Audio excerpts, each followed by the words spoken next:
Pagi ini insya Allah kita akan bertadabbur tentang satu ayat di dalam Al-Quran, surah Fatir ayat ke-11, tentang pengaturan Allah dalam kehidupan.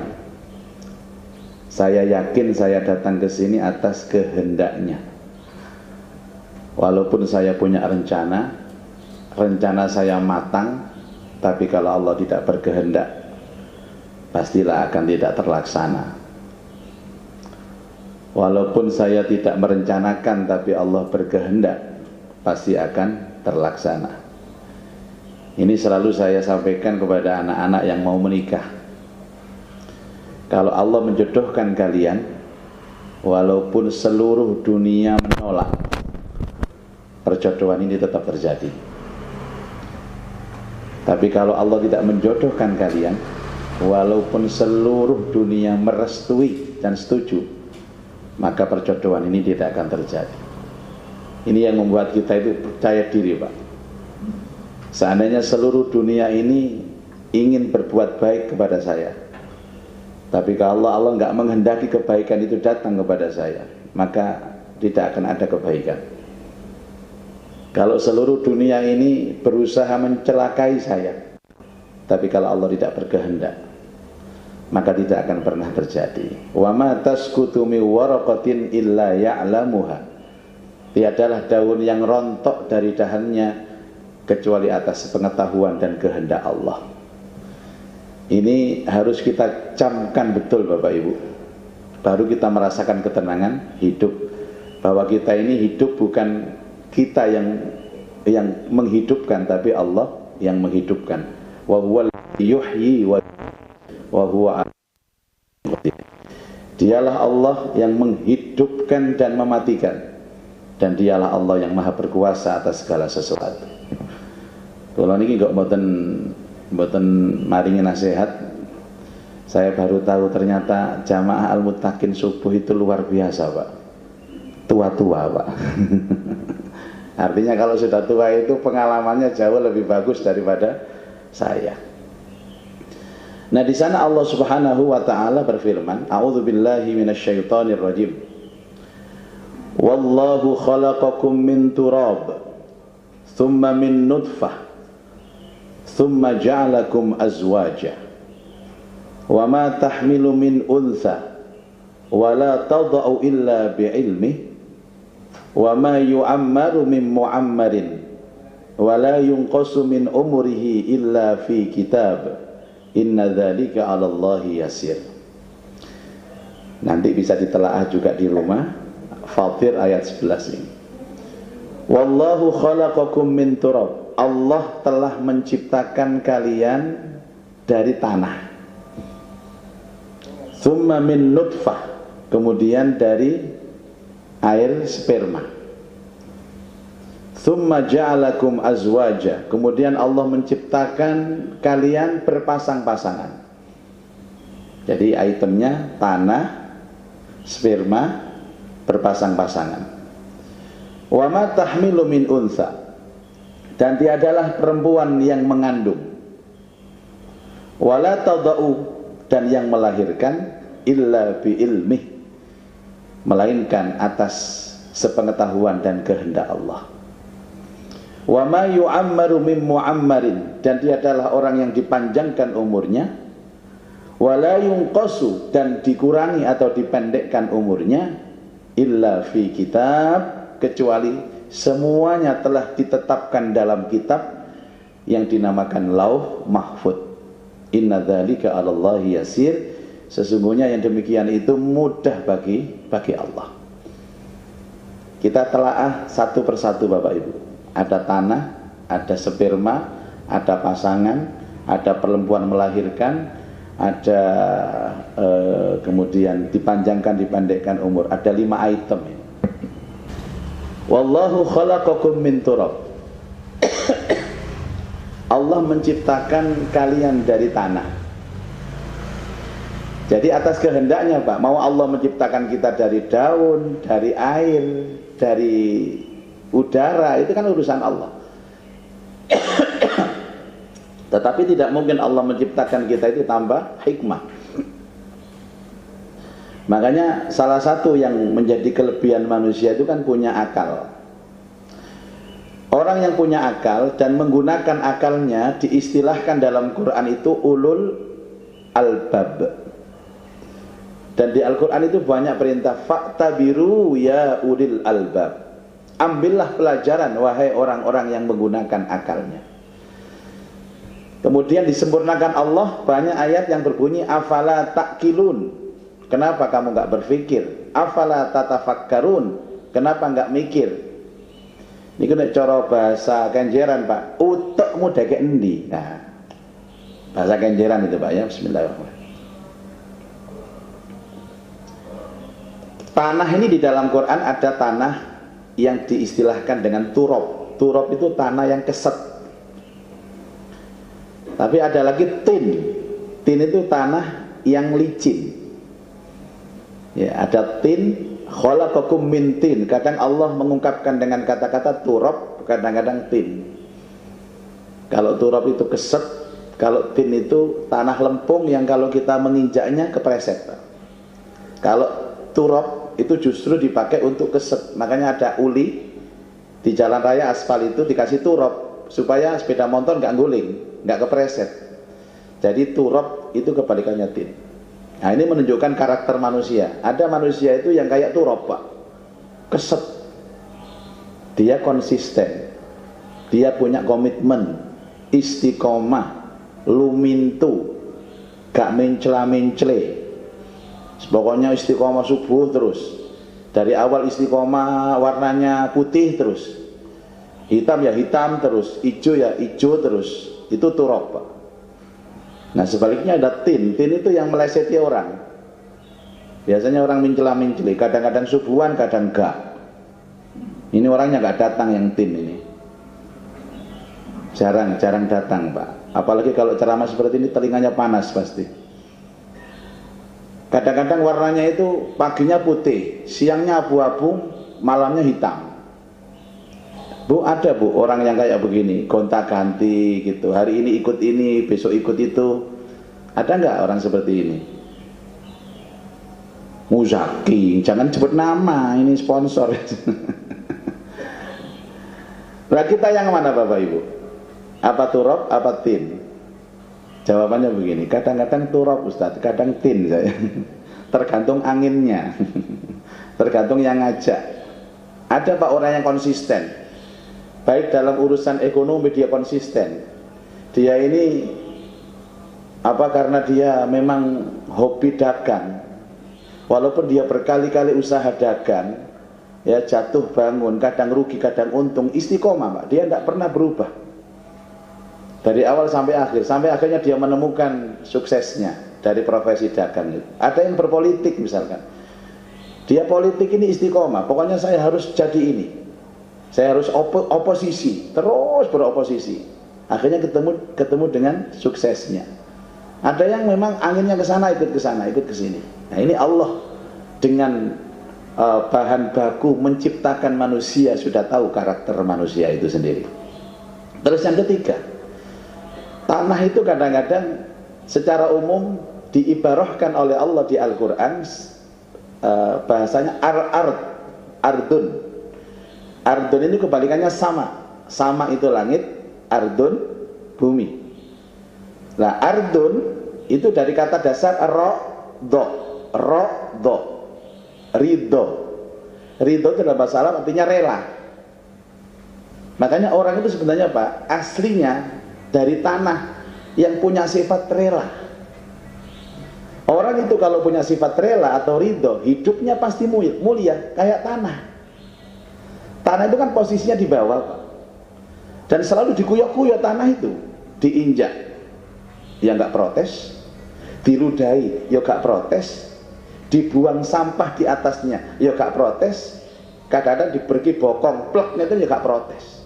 Tapi semakin tanah diam, semakin tanah rela, semakin tanah ridho, harga tanah semakin tahun semakin melonjak. Ngapunten, teng Kenjeran ini tanah itu semakin tahun tambah mudun apa tambah munggah, Pak? Tambah munggah kan? Karena ridho. Makanya filosofinya orang itu kalau hidup selalu mengalah. Ya, walaupun dia tidak salah tapi dia minta maaf, ridho dengan segala apa yang ada, maka dia pasti dimuliakan Allah, diangkat derajatnya sama Allah. Difitnah macam-macam, diam saja nggak balas. Dibully macam-macam, nggak balas. Dia tahu kalau saya ridho seperti tanah, semakin dikuyok-kuyok semakin terangkat derajatnya. Makanya enak Pak, hidup dengan filosofi itu enak. Loh Pak, kok ada orang itu yang katanya ridho, tanah itu ridho, tapi kan banyak orang itu yang bertengkar terus hidupnya. Ya mungkin diciptakan dari tanah sengketa itu Pak. Tapi ada juga orang itu yang suka menakut-nakuti orang terus. Ya mungkin diciptakan dari tanah kuburan itu. Itu guyonannya seperti itu. Oke, kemudian summa min nutfah. Kemudian Allah menciptakan kalian dari sperma. Sperma itu kan sebenarnya mukhallatah, dari tanah yang keset tadi digabungkan dengan tin tadi di mukhallatah itu jadi saripati. Yang kemudian menjadi air sperma, dan tidak ada air yang paling menjijikkan itu kecuali sperma itu. Diibaratkan oleh Allah di ayat yang lain, nutfah itu seperti mahin, mimma immahin, air yang hina, air yang menjijikkan, air yang hina. Jadi manusia itu sesungguhnya Pak, karakternya ya dua ini, menjijikkan, hina. Makanya kalau ada orang sombong itu waneh gitu loh Pak. Nek ana wong sombong itu waneh bin ajaib. Bagaimana dia diciptakan dari air yang menjijikkan dan hina, kemudian dia sombong? Dari celah mana dia sombong? Biasanya orang itu sombong kan karena 5 ini Pak. Pertama fisiknya, yang kedua hartanya, yang ketiga ilmunya, yang keempat status sosial kedudukannya, yang kelima keluarganya. Fisik, harta, ilmu, status sosial, dan keluarga. Lo ngeten iki wong kenjeran enten sing 5-5-nya dikasih sama Allah. Apakah bahaya orang ini Pak? Anehnya 5-5 yang berpotensi sombong itu menjadi harapan manusia. Tidak ada satupun manusia waras dan normal yang tidak kepingin 5 ini Pak. Kalau laki-laki kepingin ganteng, kaya, pinter, pangkat, keluarganya terhormat. Padahal 5 ini adalah pintu kesombongan. Makanya siapa? Imam Al-Ghazali mengatakan, sekiranya ada orang diberikan 5-5-nya sama Allah, sungguh dia mengalami musibah besar dalam hidupnya. Songgoi urip niku wabot Pak. Ya nopo? Nek wedok ya wayu, sugih, pinter, pangkat, keluarga terhormat. Tapi ada orang itu yang tidak diberi sama sekali. Ya gak ganteng, gak sugih, gak ganteng. Ini kenapa sih bahasannya Bu? Ya elek maksudnya Pak. Gak sugih ya melarat. Kemudian gak duwe ilmu, gak pinter, dia bodoh, gak punya status sosial, ya dia rendah di masyarakat. Keluarga juga tidak jelas. Katanya Ghazali, sesungguhnya kalau ada orang diberikan 5 ini sama Allah, nggak diberikan sama sekali, dia hidupnya telah diamankan sama Allah. Tapi tidak ada yang berharap ini Pak. Wong normal, wong waras, kalau saya kepingin nelek gak kepingin. Ini loh anehnya manusia. Ya mohon maaf saya tanya sama Bapak Ibu, Bapak Ibu kepingin dikasih 5 atau nggak dikasih 5? Ada yang separuh Pak, ada yang separuh. Mohon maaf Pak, orang cantik sama orang nggak cantik itu potensi sombongnya ya cantik Pak. Dan biasanya orang cantik itu sombongnya dimaklumi.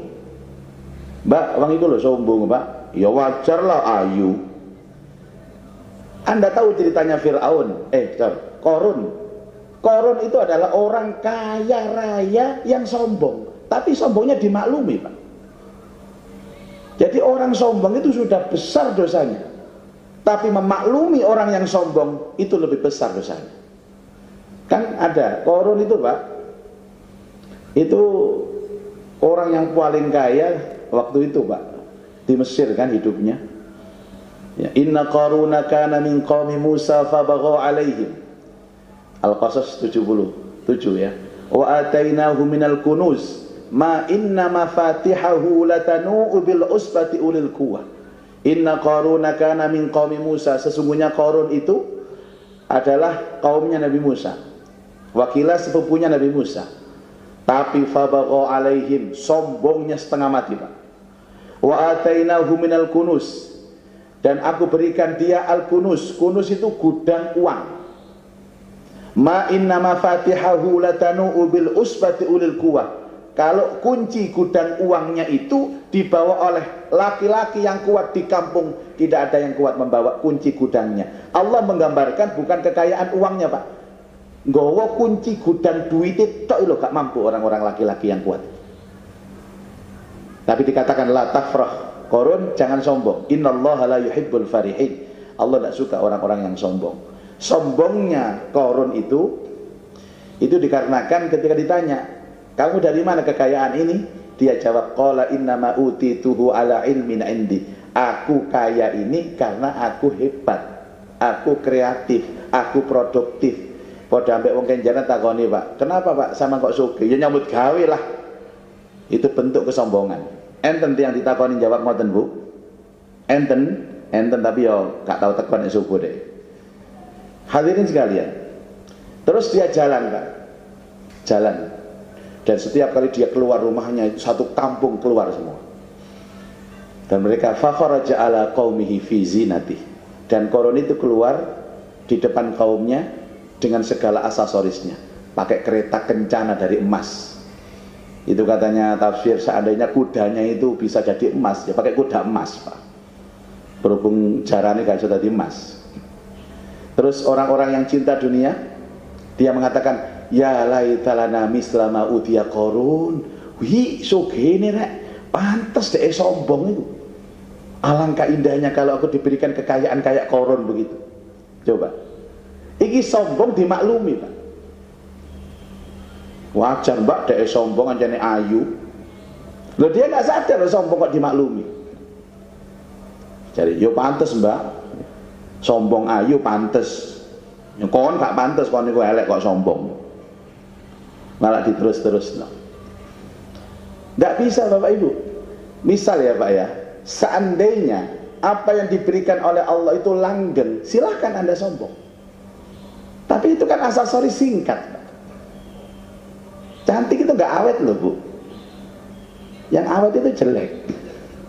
20 tahun cantik, 40 tahun cantik, 80 tahun nggak cantik lagi. Coba kalau jelek, coba 20 tahun jelek, 40 tambah jelek, 80 tambah parah jeleknya.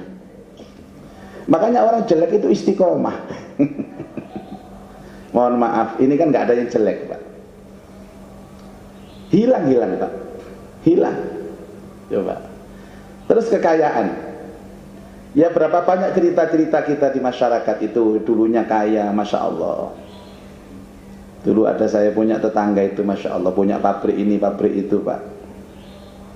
Ternyata anaknya tidak bisa melanjutkan estafetnya, sudah hancur pabriknya, sudah. Sekarang semua asetnya dijual, bahkan utangnya banyak. Akhirnya dia di akhir hidupnya harus kontrak, hutang sana sini. Dan itu banyak cerita. Konglomerat besar ya akhirnya juga hancur ekonominya. Mau apa disombongkan? Terus kemudian kedudukan. Kalau saya ini kan nggak tahu tentang bagaimana orang pensiun, Bapak Ibu. Bapak-bapak ini yang nggak tahu kan, gagah, bintang 2, bintang 3, bintang 4. Saya ini paling sering bersentuhan dengan angkatan laut, Pak. Saya ini berjodoh dengan angkatan laut. Event apapun pasti terlibat. Ya, kadang-kadang dikatakan saya ini juga anggota angkatan laut. Saya bilang iya. Di bagian apa, Pak? Doa. Akhirnya bintang 4 pun harus pensiun. Tapi semuanya sekarang masih akrab dengan saya. 5 kasal ini mantu saya semua ceramah, Pak. Ada 5 kasal. Tapi akhirnya beliau-beliau juga akhirnya pensiun. Itu namanya min nutfah. Nggak ada celah kita sombong. Makanya tiada sifat yang paling dicintai Allah itu kecuali sifat tawadhu, andab asar, rendah hati. Bapak Ibu, ada satu karakter Orang-orang yang ketika punya kedudukan, dia tawadhu itu Pak, biasanya pensiunnya tambah mulia hidupnya. Jadi walaupun dia itu jadi bos, jadi atasan, tapi rendah hati, sama anak buah baik, sama masyarakat baik. Benar dia jenderal, benar dia bos, tapi dia serawung ke masyarakat. Ketika dia pensiun Pak, justru muncul auranya itu muncul. Tapi kalau dia menjabat, waktu punya kedudukan, dia mentang-mentang Pak, tak diteni, pensiun gak suwi, setruk-setruk deh. Itu karakter. Karena dia tidak siap kehilangan jabatannya, tidak siap kehilangan kedudukannya. Itu nutfah. Kemudian summa ja'alakum azwaja, Allah menciptakan pasangan untuk kalian. Nah, pasangan ini kan memang jodoh ini kan Allah ya Pak ya, Allah. Kita kan nggak bisa milih jodoh itu. Saya ini kan santri. Santri itu kan nggak ada pacaran Bapak Ibu. Kenal sama istri ya di meja ijab kabul itu. Dulu nggak ada foto, nggak ada video. Kalau sekarang kan beda. Anak sekarang ini pacaran Pak. Kadang-kadang alasannya apa? Kenapa pacaran Mas? Biar saling mengenal Pak, lebih dekat, bisa beradaptasi. Kadang sempat diicipi bisa, gak cocok lagi. Dulu kan enggak. Terus bagaimana saya ini bisa tahu istri saya orang baik, tahu kalau istri saya orang solihah? Itu biasanya kan platformnya dua Pak. 50% dilihat dari keluarganya, bibit, bebet, bebet. Saya melihat keluarganya orang baik, ayahnya orang baik, ibunya orang baik. Dia hidup di lingkungan yang baik. 50% sudah. Yang 50%-nya dari saya. Karena kebaikan orang itu selalu menular dari dirinya dulu. Misal Pak, kalau saya ini baik sama jamaah al-muttaqin, insya Allah diundang lagi saya. Kalau nggak baik, ya nggak diundang lagi. Kebaikan yang saya terima itu hasil kebaikan yang saya berikan. Dan keburukan yang saya terima adalah keburukan yang saya berikan. Ayatnya in ahsantum ahsantum li anfusikum. Lah saya sama istri kan nggak kenal Pak. Sudah, maka PR saya, mulai pertama saya menikah, saya harus berbuat baik full kepada istri saya. Karena kalau begitu dia berbuat baik kepada saya. Saya sering mengatakan Pak, bahwa kita ini pawang. Suami itu pawangnya istri. Sak cerewet-cerewete wong wedok, nek kena wong lanang sing ngerti, hilang cerewetnya Pak. Sak bejat-bejatnya orang perempuan, kalau kena suami yang bisa ngeramut, selesai Pak. Sak beringas-beringasnya macan, kena pawangnya macan, lulut macan itu. Nah persoalannya kita ini bisa nggak jadi pawang itu? Saya sebenarnya ringan saja Pak. Jangankan saya menasihati istri, saya memanggil istri dengan nada atau intonasi itu pengaruh. Misal, saya panggil istri saya dengan halus, Umi, Abah, jawabannya podo, suaranya podo. Umi, Abah, lo podo, didukur didik, ya dukur. Umi, Abah. Jadi mohon maaf Pak, kalau panjenengan menasihati istri, terus dia membantah, maaf, bukan dia yang salah. Apa yang sudah kita ajarkan kepada istri dengan perilaku kita ini? Simpel kan perjodohan ini? Itu namanya kufu atau kafa. Makanya dalam ayat az-zaniyatu la yankihuha illa zanin aw musyrika. Seorang wanita pezina itu pantesnya jodohnya laki-laki pezina. Wong wedok sing bejat cocoke jodoh ambek wong lanang sing bejat. Itu Allah Ta'ala. Namanya kufu, Pak. Dulu Bu, saya cerita tahun 2012 waktu haji itu ada salah satu artis ibu kota, perempuan Bu, cantik. Ya saya kan normal Pak. Cantik itu kira-kira nilainya ya 8,5 sampai 9. Kalau ibu-ibu jamaah ini 7,5. Satu strip saja.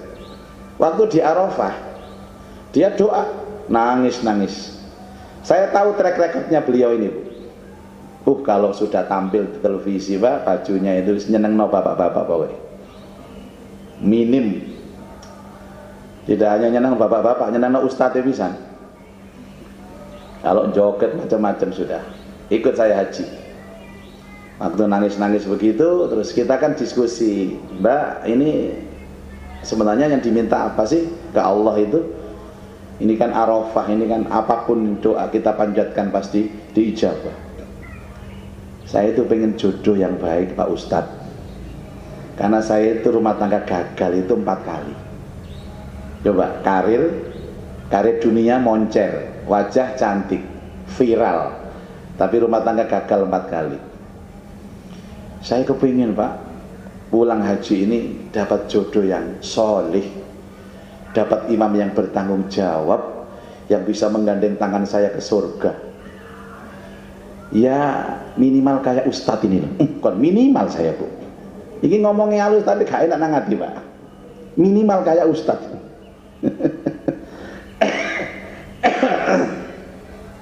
Saya bilang, Mbak, doamu ke Allah itu sesuaikan dengan akhlakmu.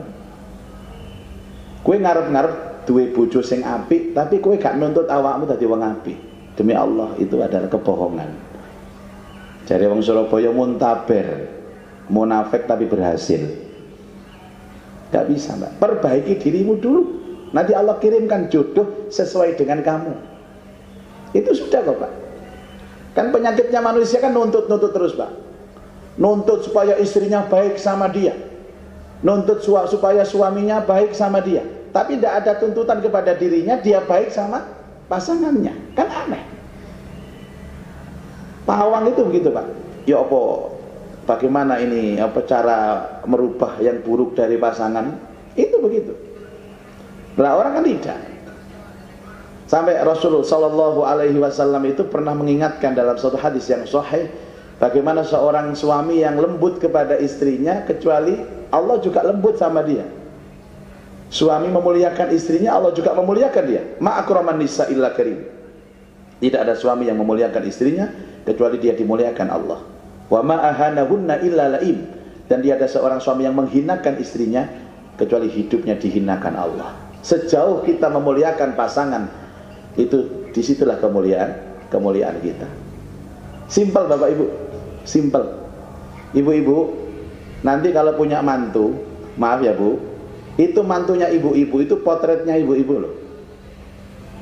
Saya ini kepengen duwe mantu loman nang marotua. Panjenengan duwe marotua kudu loman nang marotua. Kalau kita pelit sama mertua kita Pak, siap-siap menantu kita pun akan pelit kepada kita. Nang marotuane nih kepethuk metutut ae, melengos ae. Ternyata punya mantu persis dengan kita. Mantu kita itu gambaran kita. Ada seorang ibu cerewetnya setengah mati. Dia bilang sama kawannya, Mbak, aku nanti itu kepingin punya mantu yang pendiam, yang selalu taat kepada mertua. Wah, dia sendiri gak pernah diam. Bagaimana dia menuntut mantunya itu diam? Termasuk hubungan antara anak kepada orang tua. Dalam hadis Nabi Shallallahu Alaihi Wasallam menyatakan, birru abnaakum, birru abaakum, tabirru abnaakum. Berbakti kepada orang tuamu, anakmu akan berbakti kepadamu. Hukum tasalsul itu berjalan Pak, berjalan. Makanya kalau kita itu berbuat baik kepada orang dan orang itu tidak membalas kebaikan kita, jangan khawatir Pak. Besok Allah kirimkan orang lain untuk membalasnya. Makanya orang tulus itu begitu, dia yakin pasti Allah yang membalas. Tidak harus dengan orang yang kita berbuat baik kepadanya, bisa jadi lewat orang lain. Kita baik kepada mertua, menantu kita baik kepada kita. Kita baik kepada orang tua, maka anak-anak kita akan baik kepada kita. Oke. Wa ma tahmilu min untha, tidak ada seorang perempuan yang mengandung, wala tada'u illa bi ilmi, dan tidak ada yang melahirkan kecuali atas pengetahuan Allah. Bapak Ibu, ini yang saya maksud dengan garis hidup. Garis hidup itu kan sangat pribadi Pak. Saya punya sendiri, Bapak juga punya sendiri. Makanya siapa orang yang paling gelisah dalam hidup? Bapak Ibu pernah merasakan gelisah? Apa sebabnya Pak? Sering ngurusi urusan orang, sering mikirkan takdirnya orang. Kalau sekarang zaman sosmed itu biasanya sering ngintip statusnya orang. Tak jamin sampean sering ngintip status tangga, cekot-cekot hati sampean. Ada status itu healing bersama suami. Padahal status itu 3 tahun yang lalu diupload mana. Lah suami yang diceritakan sudah meninggal dunia padahal. Jangan suka kepo Bapak Ibu. Itu bikin kita akan gelisah. Sudahlah, kita punya takdir sendiri, garis tangan kita sendiri. Apalagi urusan 3 ini, urusan ajalnya orang, urusan rizkinya orang, urusan jodohnya orang. Bapak Ibu, kalau ada 3 urusan ini jangan tanya sebabnya, nggak ketemu. Misal ada orang dapat rezeki banyak, terus kita datang ke rumahnya tanya, Mas, piye caranya kok iso oleh duit akeh koyo ngono? Walaupun dia cerita, bapak nggak bisa nyontoh, tidak bisa Pak. Oh, dia punya garis tangan sendiri. Yang kedua, kita punya kawan kata pek ganteng, dudo gak ganteng, data oleh rondo wayu Pak. Ya apa Mas caranya oleh rondo ayu? Ya gak bisa diceritakno Pak. Mas yo cerita ya sama gak bisa nyontoh. Ibu-ibu ada kawannya itu suaminya meninggal, takziah. Padahal tujuan takziah kan idkhalus surur, memberikan kebahagiaan dan hiburan kepada yang ditinggal mati itu Pak. Tapi kok akehan takon Ibu, Mbak, kapan mati ini bojomu? Kok iso mati? Ya apa ceritane? Lho kok iso mati? Ya apa ceritane nih lho Pak? Terus kalau dia jawab, urusan apa sama kita? Tidak ada Bapak Ibu.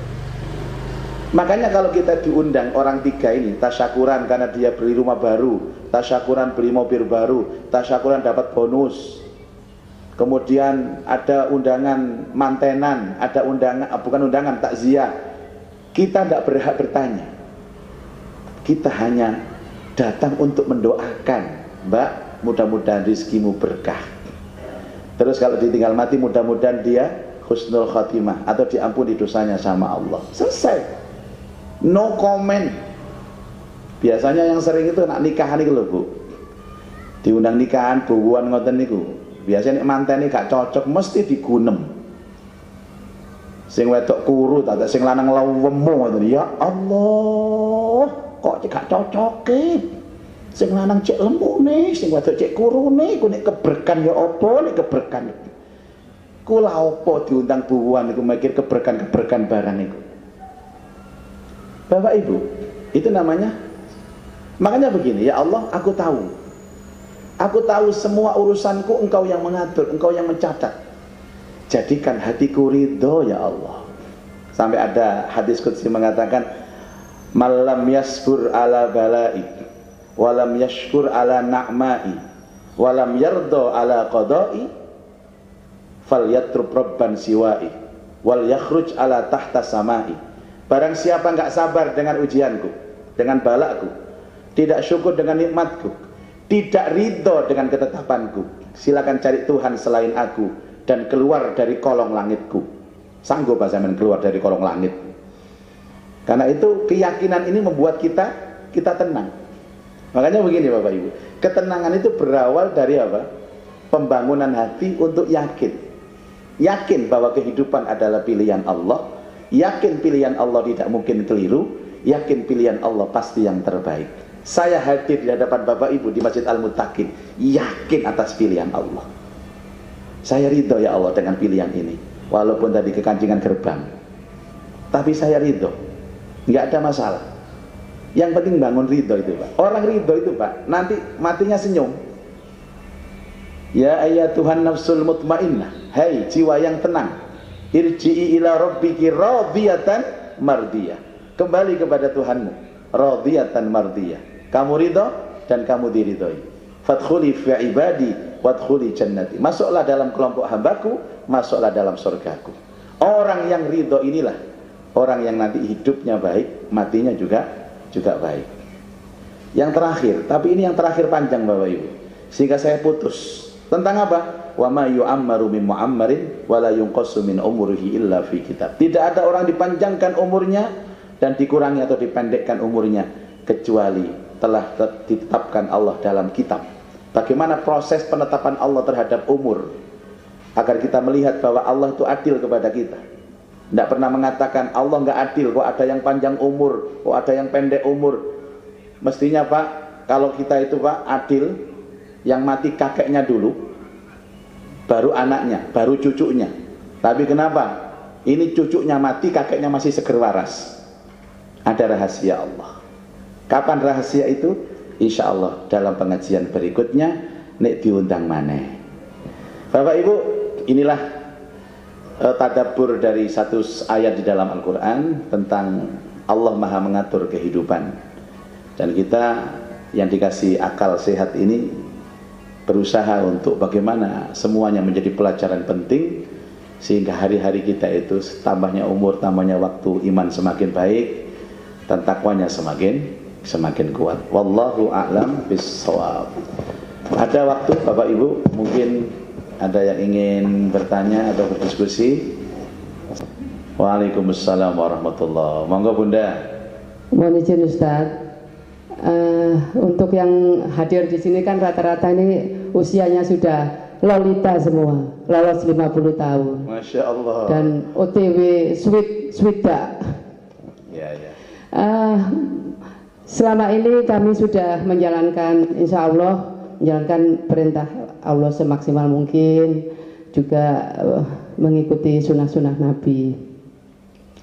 Yang ingin kami mohon tips dari Ustadz, kira-kira amalan apa untuk kami yang sudah pada menua ini, yang agar istiqomah dan abadi, tidak luntur jika kami berbuat dosa. Ya. Demikian Ustaz, wassalamualaikum warahmatullahi wabarakatuh. Assalamualaikum warahmatullahi wabarakatuh. Izin saya jawab langsung ya Bunda.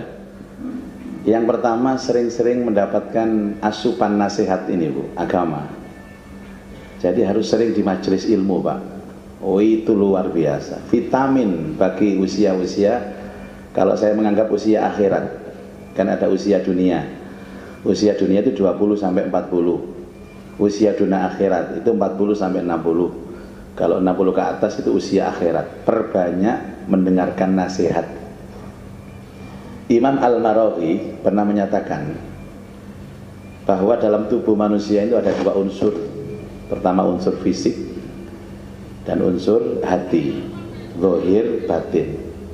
Yang dua-duanya harus mendapatkan asupan, mendapatkan vitamin.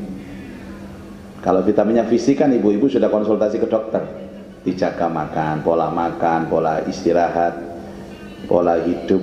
Yang keempat gak kakean pola. Yang kedua asupannya ilmu. Gini, jenengan sebelum mendengarkan ceramah dan sesudah mendengarkan ceramah ini beda nggak Pak di hati? Pasti beda. Kulo niku lho Pak, nek mboten ngrungokno nasihat dari guru niku rasane ya apa garing ngoten lho. Maka perbanyak. Semakin banyak kita mendengarkan nasihat, maka semakin kuat hati kita dan pasti semakin istiqomah. Satu. Dua, komunitas albiah namanya. Ya, komunitas yang baik. Ibu-ibu harus punya bestie yang baik loh Bu. Saya mengingatkan begini. Maaf Ibu, maaf Bapak. Kita kalau punya anak, jangan berharap banyak kepada anak. Anak itu punya kehidupan sendiri, cucu juga punya kehidupan sendiri. Jadi nggak usah ibu-ibu, bapak-bapak pesan sama anaknya, nak, pokoknya ya, kalau mama sudah tua, papa sudah tua, kamu nggak boleh lupa sama mama sama papa. Nggak usah dinasihati seperti itu anak itu. Anak itu rizki. Kalau dia datang ke rumah sambang bonus, enggak, jangan diharap. Sekali lagi saya mengingatkan, dan termasuk saya juga calon kakek. Jangan berharap banyak kepada anak. Kalau mereka datang, perhatian, bonus. Kalau enggak, sudahlah. Kita berharap kepada kawan-kawan sejawat itu loh. Sahabat-sahabat ini justru lebih dekat dari anak kita sendiri. Namanya apa? Sahabat surga. Makanya bentuk komunitas ini Pak. Malah bapak-bapak, ibu-ibu yang sudah ditinggal anak cucunya dengan kehidupannya ya, jagongan bareng, mari pengajian ngopi bareng. Kadang nek kuat mancal ya sepedaan bareng. Bu, ini loh komunitas-komunitas kita, bangun. Biasanya kalau sama-sama umur, sama-sama nasibnya sama, podo swidae, podo ditinggal anak dewi-dewi, nek ngobrol itu nyambung biasanya. Apa mana podo rondo nih, tambah nyambung. Satu senasib seperjuangan. Komunitas itu penting, Pak. Makanya Rasulullah SAW itu pernah menyatakan apa? Ad-dinu al-mar'atu ala dini khalili. Manusia itu berkembang dengan agama sahabatnya. Fandur may yukhalil. Maka lihat siapa sahabatnya, lihat kawannya. Jadi kawan itu luar biasa, Pak. Komunitas itu luar biasa. Dua. Yang ketiga adalah kekuatan doa. Maka berdoalah kepada Allah, ya Allah, di sisa-sisa usia ini berikan aku istiqomah, kuatkan imanku, kuatkan Islamku, ya Allah. Tiga ini, asupan ilmu, komunitas, dan kekuatan doa. Kalau ini kita langgengkan, insya Allah semakin hari itu semakin enak, semakin enak, semakin enak. Dan tolong dijaga di usia 70, Pak. Itu usia ambang akhirat namanya. Kata Rasul, orang kalau sudah di 70 tahun itu biasanya selesai, itu notok, Pak, imannya notok, dia tidak mungkin nambah-nambah lagi gitu. Misalkan, Pak, kalau 70 tahun dia ahli tahajud, sudah satal dengan tahajudnya, sampai mati dia tahajud. Kalau 70 tahun lesannya terus berzikir, baca Quran, itu sampai mati ya berzikir, baca Quran. Tapi mohon maaf, nih sampai 70 sih medit, Pak, tak jamin, mati ini mendelik sampai medit, toh. Amankan usia akhirat di 70 tahun. 70 tahun, Pak, kalau masih temperamental, ngamuan, saya jamin matinya pasti ngamuk. Ini sudah disurvei loh, Pak. Amankan akhirat di 70 tahun, amankan dunia di 60 tahun. Makanya Rasulullah mengatakan, inna ajala ummati ma baina sittin wa sab'in. Sesungguhnya ajal umatku itu antara 60 sampai 70. 60 itu ambang dunia. Bapak Ibu, kalau kita bisnis, merintis bisnis, 60 tahun notok, Pak, sudah selesai. Dunia kita itu 60 tahun.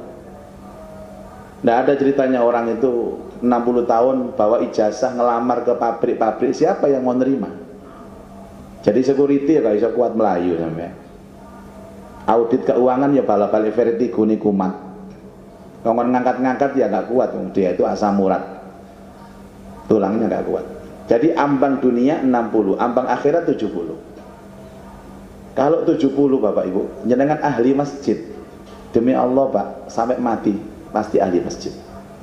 Karena ototnya, syarafnya itu sudah satel dengan kebaikan. Persoalannya bagaimana menuju ke itu yang sekarang kita bangun. Makanya awal-awal belajar tahajud itu, Pak, kalau dibiasakan sejak muda, tuanya enak tahajud.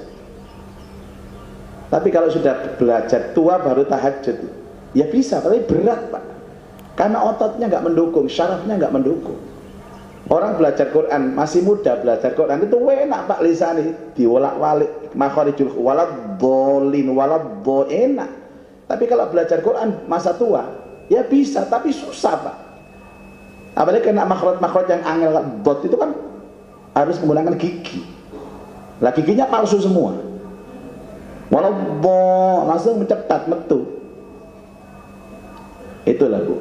Dijaga 3 ini ya. Oke. Baik. Mungkin ada lagi? Monggo, Pak.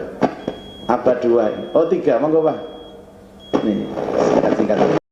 Mungkin bapak-bapak juga di rumah ada Al-Quran. Namun demikian, yang saya senangi itu baca pendahuluannya. Antara lain, kalau membaca Al-Quran itu dipanjangkan umurnya. Mohon penjelasannya. Terima kasih. Iya. Assalamualaikum warahmatullahi wabarakatuh. Waalaikumsalam warahmatullahi wabarakatuh. Bapak, betul, Bapak. Sekarang begini, kenapa di Quran itu ada surat pendek, ada surat tengah, sedang, ada surat panjang? Namanya surat Qasirah, Mutawassithah dan Tawilah. Ternyata itu gunanya untuk kita. Kita ini ada yang dikasih kesempatan oleh Allah itu memang belajar Qur'annya bagus, sehingga yang dibaca ayat panjang-panjang gitu. Tapi ada di antara kita yang tidak punya kesempatan itu, Pak. Sepuh baru dikasih kesempatan. Kalau kita itu, Pak, jangan yang panjang-panjang yang dibaca. Justru Al-Ikhlas itu terbaik, Al-Falaq terbaik, An-Nas terbaik. Bolak-balik diputer-puter trikul terus. Itu bagus, Pak. Nah, nek jenengan sepuh-sepuh daya ingat sudah terus meripat iku wis gak jelas. Maca Al-Baqarah, Ali Imran balik ngeluh sirahe tambah. Sama kayak ibu-ibu kemarin ke Al-Falah itu saya ketemu. Padahal sudah gak punya gigi semua, Pak. Ibu ngaji apa di Al-Falah? Ngaji tahsin, Pak Ustaz. Hah? Tahsin? Sesuaikan dengan kemampuan, sesuaikan dengan kemampuan. Dan salah satu fadilah dari Quran itu memang nggak pikun, Pak. Orang yang senang baca Quran ini nggak pikun, itu dijamin sama Rasul, dijamin dan diteliti betul. Mata itu kalau melihat, sering melihat mushaf, ini ketarik ke otak sini sehingga otak itu oleh Allah diberikan nggak pikun. Dan mungkin yang disebut dengan panjang umur itu kan begini. Kalau tadi kan kita sepakat kalau secara jumlah dan angka ini kan sudah dipatok sama Allah. Tapi dia dikasih bahagia. Orang bahagia itu kan orang cenderung panjang umur. Makanya kenapa harus ada silaturahim? Supaya kita itu sedikit masalah-masalah yang di rumah, kena ketemu teman ini, akhirnya ngobrol keselimur, sehingga nggak sakit, banyak hiburan. Jadi betul, Pak. Dia nggak pikun, badannya sehat, otomatis umurnya dipanjangkan sama Allah. Itu salah satu kelebihan.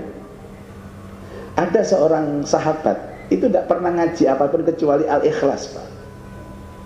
Kulhu terus dibaca, kan memang kemampuannya baca kulhu. Akhirnya malaikat Jibril datang kepada Rasulullah, sampaikan kepada sahabat ini, Allah mencintai dia. Coba gara-gara kulhu dicintai Allah.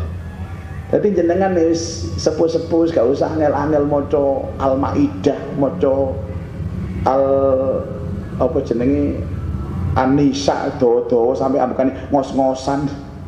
Sampeyan maca kulhu mau diulang-ulang. Itu jauh lebih baik. Jadi Al-Qur'an itu memang Maidah ya, maktubatullah itu hidangan, Pak, hidangan dari Allah. Maka ada variasi-variasi bacaan. Ini disesuaikan dengan usianya, disesuaikan dengan kondisinya. Ngoten caranya. Yakin, Pak. Apalagi disebutkan Quran itu obat. Obat fisik dan obat psikis. Wa nunazzilu minal Qur'ani ma huwa syifa. Itu adalah obat. Jadi semakin sepuh kita membaca Quran, dijadikan wirid harian Quran itu, Bapak Ibu, insya Allah badannya semakin sehat, pikirannya semakin cerah. Kalau badan sehat, pikirannya cerah, otomatis usianya panjang. Ngoten nggih, Pak? Wallahu alam. Monggo, Pak. Wow. Assalamualaikum, Ustaz. Mohon izin. Saya Taufik, Ustaz. Nggih. Izin bertanya. Yang pertama tadi manusia kan diciptakan dari mani. Kemudian mani itu kan kotor. Hubungannya dengan hukumnya mani, Ustaz. Mohon izin. Dengan apa? Hukumnya mani. Maksudnya mani itu iya. siap. Kan kotor, suci atau najis, begitu, Ustaz. Kemudian mohon izin ada dua, Ustaz. Ya. Yang kedua tadi kan cocoknya pezina dapatnya pezina, kalau soleha dapatnya soleh. Pertanyaannya mohon izin bagaimana kalau pezina tadi dapat hidayah, begitu, Ustaz. Ya, terima kasih, Ustaz. Assalamualaikum. Waalaikumsalam. Mani itu suci, Bapak. Suci, tapi pelakunya berhadas besar. Beda nggak, Pak? Bisa membedakan nggak antara najis sama hadas itu? Kalau najis itu bendanya, kalau hadas itu perilakunya. Misalnya ada seorang keluar mani misalkan Pak, maninya itu suci, kena sarung itu, sama ndamel sarung mati kena mani itu suci sarungnya, buat sholat boleh. Tapi kebacut kena ya Pak nih gawe sholat. Kewaring karena awas ya. Tapi suci. Coba lihat di buku fikih manapun, imam siapapun suci. Tapi pelakunya wajib mandi. Beda dengan air kencing, najis. Tapi pelakunya hanya hadas kecil. Ada mani, ada madhi. Itu dua karakter Pak. Yang keluar selain air kecil itu ada mani, ada madhi. Kalau mani suci, tapi pelakunya hadas besar. Kalau madhi itu najis, kena sarung nggak bisa pakai sholat. Tapi pelakunya hadas kecil. Kapan madhi itu? Sama Pak, cairannya putih. Tapi dia tidak berbau. Biasanya keluar pada saat kita capek. Itu keluar, bukan mani. Keluarnya nggak enak. Ya sih pada gede ini lah, pada gerani nggak apa-apa tak jelas namanya. Tapi mani tidak, mani berbau. Dia lebih kental, keluarnya enak. Itu suci. Tapi pelakunya berhadas besar. Itu sampai ada cerita Rasul Shallallahu Alaihi Wasallam pernah sholat sementara bajunya masih ada mani yang sudah kering. Bahkan setelah itu diingatkan oleh Bunda Aisyah, akhirnya dibersihkan. Tapi Rasul mengatakan, saya tidak mengulang sholat saya karena baju saya yang kena mani ini suci. Ngerti nggih? Ini pelajaran fikih. Tapi ya jangan dibiasakan terus nek sholat ngono mesti gak apa-apa wis. Walaupun suci tapi ya jijik Pak. Kadang-kadang ya licin bisa mereseti. Makanya ada orang itu langsung kepreset jatuh Pak, gedebuk ngono. Akhirnya ngamuk, oh turu tadi anak wis nyelakai wong tua ini. Bagaimana pezina yang sudah bertaubat? Pezina yang sudah bertaubat, kalimat pezinanya hilang Pak. Dia tidak pezina lagi. Karena posisi taubat itu menghapuskan seluruh dosa. Kata Nabi, at-taibu 'alaz-dzam kama la-dzamba. Orang yang bertaubat atas dosanya seperti nggak punya dosa. Makanya taubat itu menetralkan semua Pak. Pezina yang bertaubat, dia bukan pezina lagi. Seorang pembunuh yang bertobat, dia bukan pembunuh lagi. Di hadapan Allah nol. Makanya dia berhak untuk mendapatkan pasangan yang baik. Makanya saya katakan Mbak, banyak bertobat kepada Allah kalau ingin jodoh yang baik. Bersihkan hidupnya dulu dari noda dan dosa, nanti Allah kirimkan jodoh yang soleh. Begitu ya Pak. Wallahu a'lam ya. Loh, ini banyak 1, 2, 3, 4 ini. Monggo Mas. Assalamualaikum warahmatullahi wabarakatuh. Waalaikumsalam warahmatullahi wabarakatuh. Mohon izin bertanya ya Pak Ustadz. Saya ingin menanyakan di poin yang sombong tadi. Sombong. Ya. Kalau ini saya minta pendapat Ustadz juga. Kalau menurut saya sombong itu tinggal lihat dari lawan bicaranya. Jadi menganggap kita sombong apa enggak. Jadi misal saya kasih contoh, misal si A cerita ke temannya si B, yang si B ini memang ekonominya sama dengan si A. Jadi misal ceritanya kayak gini, alhamdulillah saya sudah dapat kerja dengan gaji 7 juta. Nah, dan si B memang gajinya sama. Nah terus si A ini cerita ke temannya yang si C, itu cerita kayak gitu juga sama. Tapi memang si C ini gajinya di bawah dari yang si A tadi, misal gajinya 5 juta. Nah itu kan akhirnya si A ini dianggap sombong. Padahal yang tadi yang si B nggak menganggap si A nggak sombong, dan yang si C menganggap si A sombong. Nah itu gimana itu Ustaz? Ya. Dan sebentar Ustaz, kan biasanya kan memang ada nih orang kayak pas lagi ngobrol ya memang nggak kerasa sombong terus bilang gini, bukannya aku sombong gitu kan. Biasanya memang ada yang kayak gitu Ustaz. Ya. Terus setelah itu dan apa namanya, contohnya tadi kayak itu tadi, terus menurut Ustadz itu gimana? Ya. Ya. Sampun, matur nuwun. Inti sombong itu kan meniadakan Allah di dalam setiap kenikmatan. Jadi orang kalau dikasih kelebihan itu tidak menyebut Allah yang memberi dia nikmat, tapi dinisbatkan kepada dirinya. Adapun masalah dialog ke orang lain itu belum tentu Pak. Tidak semua orang menceritakan kelebihan itu sombong, belum tentu. Belum tentu. Tapi yang jelas sombong itu adalah menisbatkan semua kenikmatan dan kelebihan hidupnya itu bukan ke Allah, ke dirinya. Pinter ya, aku pinter mas. Ya aku belajar mas. Aku nyambut gawe mas. Tapi dialog dalam keseharian ini tidak mencerminkan itu Bapak Ibu. Kadang saya mensongko sombong, dia nggak sombong. Disongko nggak sombong. Seperti contoh, Rasulullah pernah mengatakan begini. Kalau ada orang punya ilmu, ditanya, nggak jawab dengan alasan dia tawadhu, dia sombong. Bapak mohon izin saya bertanya boleh Pak? Maaf, saya nggak bisa apa-apa. Padahal ngerti, sombong dia. Hati-hati loh. Tapi sombong itu kita dengan Allah. Bahkan ada hadis mengatakan orang yang sombong ono. Dia ngomongnya daki dukut. Kita di atasnya dia, tapi kita atas nama apa? Atas nama Allah. Jadi orang yang sudah menafikan Allah dalam setiap kenikmatan yang diberikan, itulah orang kibr, al-kibriya. Tapi sekedar bercerita ya belum tentu Pak. Dalam aspek sosial banyak loh. Orang yang sesungguhnya itu nggak sombong, tapi dia menceritakan mungkin untuk tujuan tertentu supaya dia itu nggak macam-macam. Saya harus ngomong, saya ini jenderal loh Pak. Karena mungkin tujuannya supaya dia takut ada masalah apa? Nggak, belum tentu sombong. Tapi kalau sudah meniadakan, saya ini hebat ini karena saya sendiri, ya itu sudah turunan Korun itu, turunan Fir'aun itu. Ana rabbukumul a'la, aku adalah Tuhanmu yang agung, aku Tuhanmu yang tinggi. Silahkan diterjemahkan, tapi ini tidak untuk menjustifikasi orang lain, tapi diri kita introspeksi.